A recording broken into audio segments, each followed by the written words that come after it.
Puji Tuhan, selamat pagi dan salam sejahtera di dalam kasih Tuhan kita Yesus Kristus. Kita patut bersyukur kepada Tuhan kalau kita boleh menikmati segala anugerahnya, menikmati segala kasih karunia-Nya, kemurahan-Nya. Kita boleh ada, diberikan kesempatan, kesehatan, kekuatan oleh Tuhan. Dan pagi hari ini, mari kita menyediakan hati dan diri kita untuk bersama-sama kita mendengarkan firman Tuhan. Mari kita berdoa. Bapa di dalam surga, kami bersyukur untuk anugerah-Mu yang kami nikmati sampai pagi hari ini. Pagi yang baik ini kami mau membaca dan merenungkan firman Tuhan. Engkau berkati kami sekalian. Kami mengucap syukur. Kami mau sambut dan terima firman Tuhan. Dalam nama Tuhan kami Yesus Kristus kami berdoa. Amin. Puji Tuhan, pagi hari ini saya akan membaca kebenaran firman Tuhan bagi kita sekalian di dalam Obadja pasal yang pertama ayat 17 dan 18.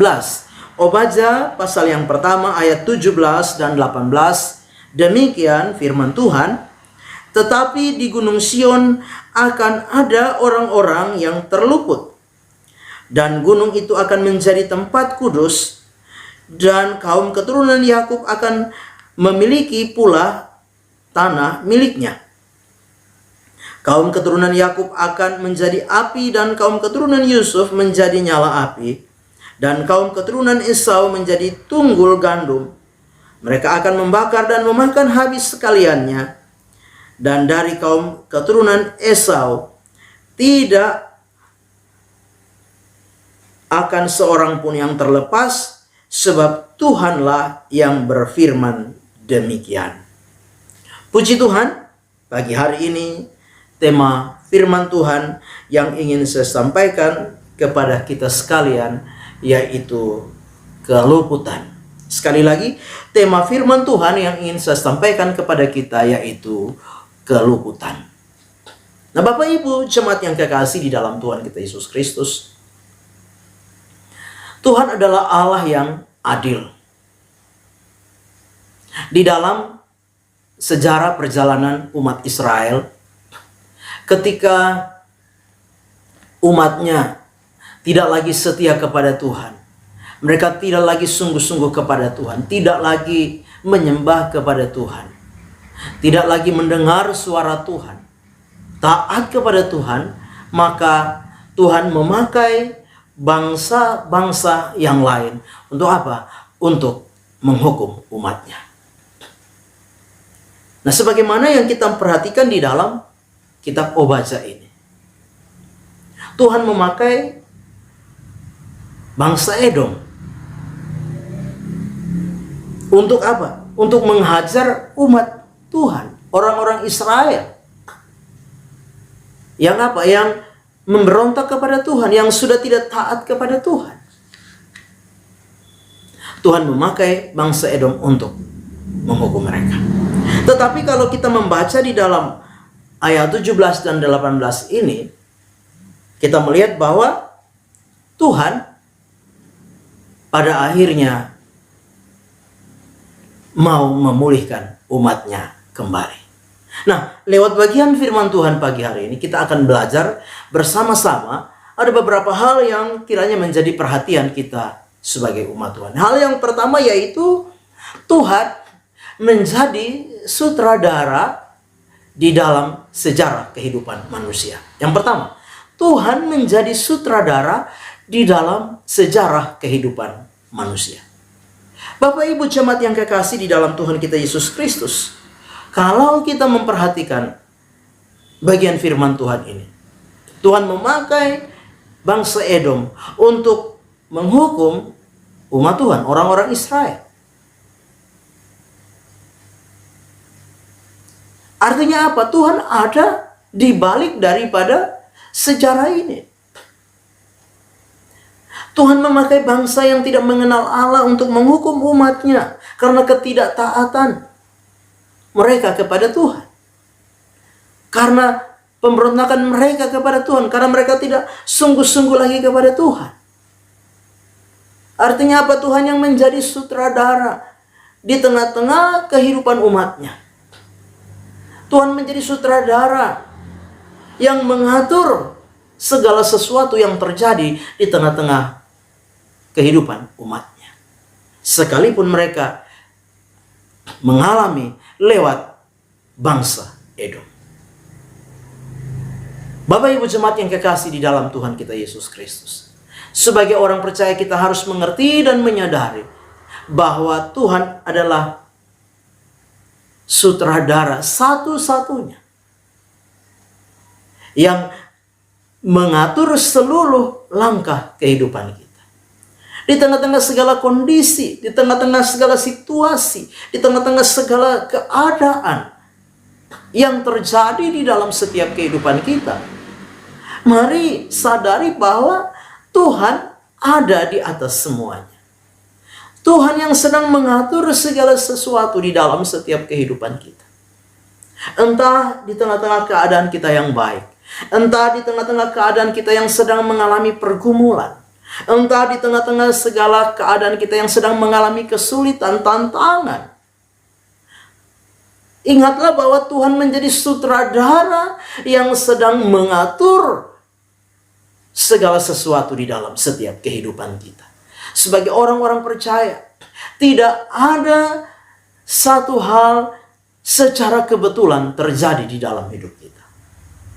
Tidak ada hal kebetulan yang terjadi di dalam setiap langkah kehidupan kita sebagai orang percaya, sebagai umat Tuhan. Sebagaimana firman-Nya di dalam Roma 8 ayat yang ke-28. Roma 8 ayat 28 berkata, Allah turut bekerja dalam segala sesuatu untuk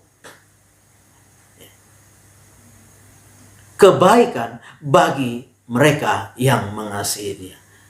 Allah turut bekerja mendatangkan kebaikan di dalam segala keadaan, di dalam segala kondisi, di dalam segala situasi. Di dalam terjemahan lain dikatakan Allah bekerja bersama-sama dalam segala keadaan untuk mendatangkan kebaikan bagi mereka yang mengasihi Dia. Bapak Ibu jemaat yang kekasih, tidak ada satupun hal kebetulan yang terjadi di dalam hidup kita. Entah itu yang baik, entah itu yang buruk, entah itu keadaan-keadaan yang tidak menyenangkan, yang tidak kita sukai, yang daging kita berontak, tidak mau menerima. Ingatlah bahwa tidak ada sesuatu yang kebetulan terjadi di dalam hidup kita. Semua ada atas kehendak Tuhan. Tuhan yang menjadi sutradara atas setiap kehidupan kita sebagai orang-orang percaya, sebagaimana yang terjadi dan dialami oleh umat Israel. Bapak Ibu jemaat yang kekasih dalam Tuhan kita Yesus Kristus, itu sebabnya pagi hari ini kita sedang mungkin ada di dalam keadaan yang kurang baik. Kita sedang mungkin ada dalam keadaan yang tidak kita sukai. Tapi hari ini mari kita belajar bahwa tidak ada satupun yang kebetulan terjadi dalam hidup kita. Semua ada di dalam kehendak Tuhan. Semua ada di dalam kendali Tuhan. Semua ada di dalam rancangan Tuhan di dalam setiap kehidupan kita. Tuhanlah sutradara satu-satunya di dalam setiap kehidupan kita. Yang kedua, hal yang kedua yang kita lihat lewat kebenaran firman Tuhan pagi hari ini, yaitu Tuhan adalah Allah yang selalu berkemurahan di dalam kehidupan umatnya. Sekali lagi, Tuhan adalah Allah yang selalu berkemurahan di dalam kehidupan umatnya. Umat Israel memberontak kepada Tuhan dan Tuhan harus menghukum mereka. Tapi pada akhirnya Tuhan kembali menyayangi mereka. Pada akhirnya Tuhan kembali memulihkan mereka. Pada akhirnya Tuhan kembali membawa mereka untuk mereka menikmati keselamatan, menikmati keberkatan, menikmati pertolongan di dalam kehidupan mereka. Bapak Ibu jemaat yang kekasih, sebagaimana yang kita baca di dalam ayat yang ke-17. Tetapi di gunung Sion akan ada orang-orang yang terluput, dan gunung itu akan menjadi tempat kudus, dan kaum keturunan Yakub akan memiliki pula tanah miliknya. Jadi kita lihat ada janji pemulihan bagi umatnya. Sebagai orang-orang percaya, kita harus mengerti, kita harus menyadari bahwa Tuhan kita adalah Tuhan yang berkemurahan. Firman Allah berkata, kasih setianya tiada berkesudahan. Rahmatnya selalu baru bagi kita. Firman Tuhan di dalam Mazmur 30 ayat yang kelima. Mazmur 30 ayat yang kelima berkata, sebab sesaat saja ia murka, tetapi seumur hidup ia murah hati. Sepanjang malam ada tangisan, menjelang pagi terdengar sorak-sorai. Inilah Allah kita, Allah yang selalu berkemurahan, Allah yang selalu menyatakan anugerahnya bagi kita. Di tengah-tengah segala keadaan dan situasi yang kita hadapi, percayalah bahwa Tuhan kita adalah Tuhan yang selalu mengasihi kita. Tuhan kita adalah Tuhan yang selalu mempedulikan kita. Tuhan kita adalah Tuhan yang tidak pernah membiarkan kita terus ada di dalam keadaan keterpurukan. Tapi Dia adalah Tuhan yang setia, yang akan mengasihi kita, mengangkat kita, memulihkan kita di tengah-tengah kita menjalani kehidupan ini. Yang terpenting kita mau datang kepada Tuhan. Yang terpenting kita mau menyerahkan sepenuhnya kehidupan kita kepada Tuhan. Mengakui segala keterbatasan kita, mengakui segala kekurangan kita, mengakui segala kekhilafan kita. Maka Tuhan berkemurahan. Dia akan memulihkan, Dia akan menyelamatkan, Dia akan menolong setiap kehidupan kita. Sebagaimana Dia meluputkan umatnya, maka Dia juga akan meluputkan saudara dan saya, memulihkan kita, bahkan memberkati setiap kehidupan kita. Amin. Kita berdoa. Bapa di dalam surga, terima kasih untuk firman Tuhan yang sudah kami dengar pagi hari ini. Biarlah firman-Mu itu boleh menjadi rema, menjadi berkat, menjadi kekuatan di dalam hidup kami. Kami percaya bahwa segala sesuatu yang terjadi dalam hidup kami ada di dalam kendalinya Tuhan. Engkaulah sutradara kami yang mengatur segala sesuatu di dalam hidup kami. Kami percaya anugerah-Mu besar bagi kami. Itu sebabnya kami menyerahkan seluruh hidup kami dalam tangan Tuhan. Apapun tantangan, kesulitan, pergumulan yang sedang kami hadapi, kami belajar menyadari bahwa semuanya itu ada di dalam kendali Tuhan. Tidak ada yang kebetulan.